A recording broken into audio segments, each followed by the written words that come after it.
যশোর জেলা শহর থেকে যশোরের মনিহার সিনেমা একটু ভিতরে যে গ্রামে আছি বা গ্রামের মধ্যে এখন বর্তমানে আছি, বান্দারিপাড়া বউবাজার, বউবাজার থেকে একটু সামনে আর কি।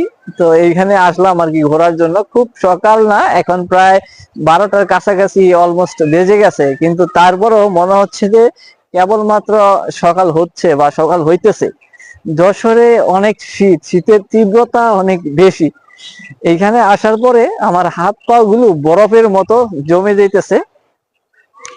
পায়ে সচরাচর আমি তেমন পায়ে মোজা পরি না, কিন্তু শু পরি, কিন্তু আজকে যশোরে আসার পরে একসেপ্ট মোজা যশোরে আসার সাথে সাথেই পরে নিলাম।